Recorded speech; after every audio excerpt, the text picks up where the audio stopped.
क्या आपने कभी सोचा है कि जब एक पुराने बोर्डिंग स्कूल की घंटी रात के 3 बजे बजे और पूरी इमारत में कोई ना हो, तो वो घंटी किसने बजाई? राजस्थान के एक छोटे से कस्बे में एक बंद पड़े बोर्डिंग स्कूल की इन दीवारों के अंदर कुछ ऐसा हुआ जिसे आज तक कोई समझ नहीं सका। एक आदमी इस इमारत में दाखिल हुआ और जो वो अंदर से लेकर निकला वो उसका अपना जन नहीं था। ये कहानी उस रात की है जब स्कूल के पुराने रजिस्टर में एक नाम लिखा मिला, एक ऐसे बच्चे का नाम जो 40 साल पहले इस स्कूल से कभी वापस नहीं गया था। अगर आप वाकई असली और खौफनाक कहानियों के शौकीन हैं तो अभी इस वीडियो को लाइक करें और चैनल को सब्सक्राइब कर लें। आपका एक क्लिक अगली कहानी को हकीकत बनाता है। चलें अब इस कहानी को वहीं से आगे बढ़ाते हैं जहां असल खौफ शुरू होता है। अर्जुन मेहता एक थका हुआ आदमी था। 38 साल की उम्र में वो जयपुर में एक छोटे से अखबार के लिए लिखता था। पुरानी इमारतों की तारीख, भूले हुए मकामात, बंद पड़े इदारे, यही उसका काम था और यही उसका जुनून। वो इन जगहों में जाता, तस्वीरें लेता, कहानियां लिखता और वापस आ जाता। उसने कभी कोई ऐसी चीज नहीं देखी थी जो उसे हिला देती। कम अज कम उस रात से पहले तो नहीं। अक्टूबर के महीने में जब राजस्थान की हवा में सर्दी और मिट्टी की खास घुटन घुल जाती है, अर्जुन को एक पुरानी खबर मिली। कस्बे से बाहर एक पहाड़ी के दामन में एक बोर्डिंग स्कूल था जिसका नाम था विद्या भवन। यह स्कूल 1975 में अचानक बंद हो गया था। कोई सरकारी ऐलान नहीं, कोई वजह नहीं, बस एक दिन सब चले गए और इमारत ताला बंद हो गई। 40 से ज्यादा साल गुजर गए थे, इमारत अभी भी वहीं खड़ी थी। अर्जुन ने सोचा कि यह एक अच्छी कहानी बन सकती है, बस इतना सोचा। वो अपने पुराने मोटरसाइकिल पर सवार हुआ, एक छोटी सी टॉर्च, अपना कैमरा और एक डायरी लेकर चल पड़ा। शाम के 5 बजे थे। उसने सोचा कि थोड़ी रोशनी बाकी है, जल्दी से अंदर जाएगा, कुछ तस्वीरें लेगा और अंधेरा होने से पहले वापस आ जाएगा। लेकिन विद्या भवन तक पहुंचने वाली कच्ची सड़क इतनी टूटी हुई थी कि आधे घंटे का सफर 1.25 घंटे में तय हुआ। जब अर्जुन वहां पहुंचा तब आसमान पर सुर्ख लाली भी खत्म हो चुकी थी। इमारत के बाहर खड़े होकर अर्जुन ने जो पहली चीज महसूस की वो खामोशी थी। मुकम्मल, भारी, गैर फितरी खामोशी। पहाड़ी इलाकों में रात को झिंगुरों की आवाजें आती हैं, दूर कहीं कुत्ते भौंकते हैं, हवा दरख्तों में सरसराती है। यहां कुछ भी नहीं था, जैसे इस इमारत के गिर्द आवाजें भी नहीं आती। इमारत 2 मंजिला थी, पुराने पत्थरों से बनी हुई। ऊपर की मंजिल पर लंबे लंबे कमरे और नीचे एक बड़ा बरामदा। मरकजी दरवाजे पर जंग आलूद ताला पड़ा था, लेकिन पिछली दीवार की एक खिड़की का शीशा कब का टूट चुका था। अर्जुन ने एहतियात से अंदर कदम रखा। अंदर की हवा बैरून से मुख्तलिफ थी, बंद, सड़ी हुई, और इसमें एक अजीब खुशबू थी जो अर्जुन पहचान नहीं सका। यह लकड़ी की पुरानी बसंत नहीं थी, ये कुछ और था, कुछ मीठा, कुछ घुटा हुआ, कुछ ऐसा जो फेफड़ों में अटक जाता है। उसने टॉर्च जलाई। पहला कमरा जो उसने देखा वो शायद कभी दफ्तर रहा होगा। एक बड़ी मेज, कुछ टूटी कुर्सियां, दीवारों पर प्लास्टर के उखड़े हुए टुकड़े और एक अलमारी जिसका दरवाजा खुला हुआ था। उस अलमारी के अंदर मिट्टी और धूल की मोटी तहों के नीचे कुछ पुराने रजिस्टर रखे थे। अर्जुन का दिल किसी चीज के लिए धड़का, सहाफी की जिबिल्लत। उसने रजिस्टर उठाए। पहला रजिस्टर हाजिरी का था।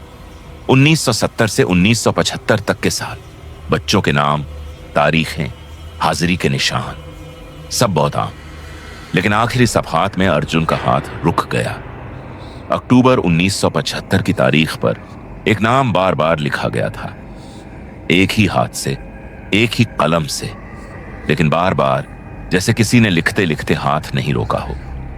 नाम था कृष्णदेव, और इस नाम के आगे किसी ने हर रोज एक छोटा सा निशान लगाया था, जैसे हाजिरी का निशान।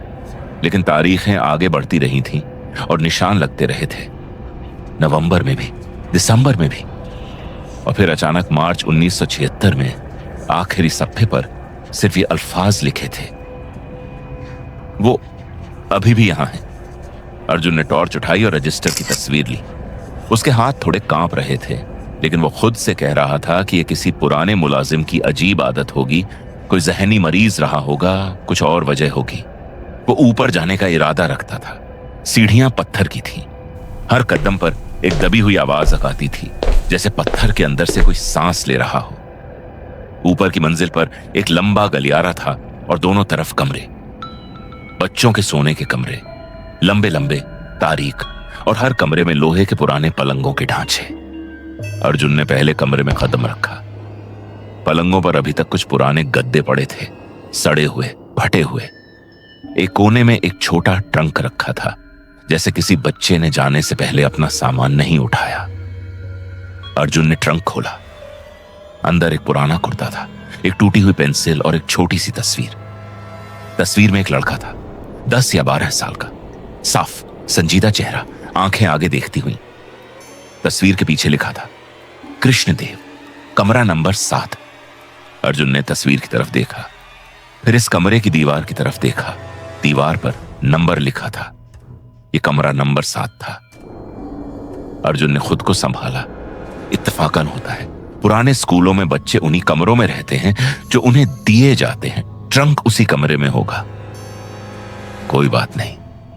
लेकिन फिर उसने गलियारे में कुछ सुना।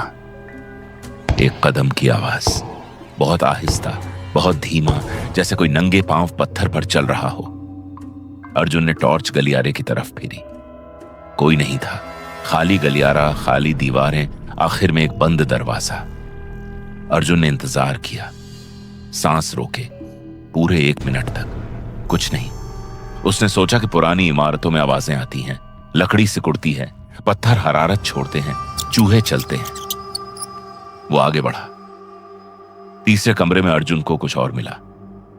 दीवार पर पेंट के नीचे से कुछ लिखा हुआ था, पुराना, धुंधला, लेकिन पढ़ा जा सकता था।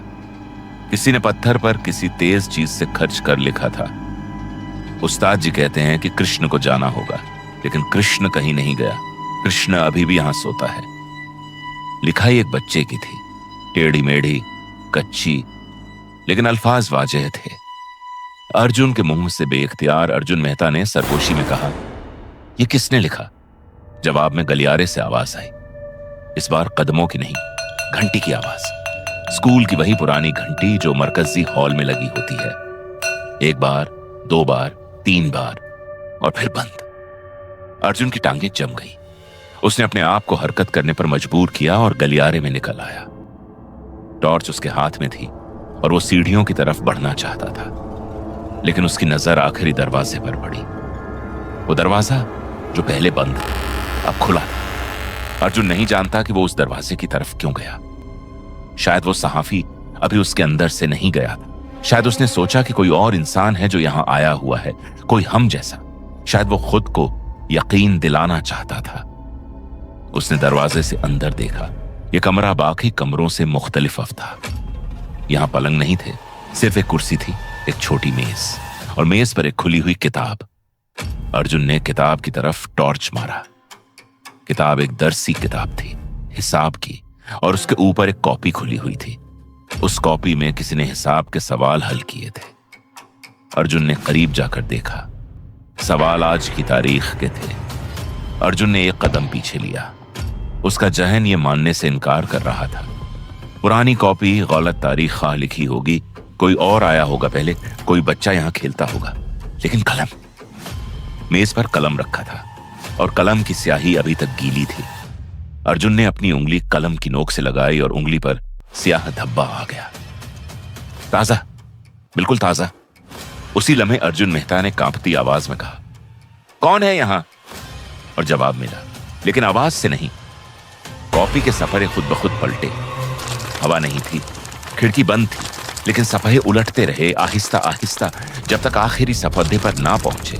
और उस आखिरी सफदे पर लिखा था, आज आप आए, कल आप भी रहेंगे। अर्जुन को नहीं मालूम कि वो उस कमरे से कैसे निकला, सीढ़ियां कैसे उतरा, खिड़की से कैसे बाहर निकला। उसे बस इतना याद है कि वो अपने मोटरसाइकिल तक पहुंचा, उसे चलाया और कस्बे की तरफ दौड़ता रहा। वो पलटकर पीछे नहीं देखा। जब वो अगली सुबह जयपुर में अपने घर पर था, तब उसने वो तस्वीरें देखी जो उसने रात ली थी। रजिस्टर की तस्वीर, कमरे की तस्वीरें, दीवार पर लिखे अल्फाज की तस्वीर। लेकिन कॉपी की तस्वीर जो उसने उस आखिरी कमरे में ली थी, उस तस्वीर में कॉपी खाली थी, बिल्कुल खाली, एक लफ्ज भी नहीं। अर्जुन ने तस्वीर को बार बार देखा। उसने फिर अपनी उंगली की तरफ देखा जिस पर अभी तक स्याही का धब्बा था। उसने अपना फोन रखा और खिड़की से बाहर देखा। गली में एक बच्चा खड़ा था, 10 या 12 साल का। अर्जुन ने आंखें झपकाई, बच्चा गायब हो गया और अर्जुन ने अपने कमरे की मेज पर देखा। उसकी डायरी खुली हुई थी और उसमें किसी ने लिखा था, अर्जुन के कलम से, अर्जुन की लिखाई में, कृष्णदेव, कमरा नंबर 7, आज आ गया। अगर यह कहानी आपको आखिर तक बांधे रख सकी है तो अभी सब्सक्राइब करें, क्योंकि अगली वीडियो पहले से ज्यादा खौफनाक है। बेल आइकन दबाना मत भूलें।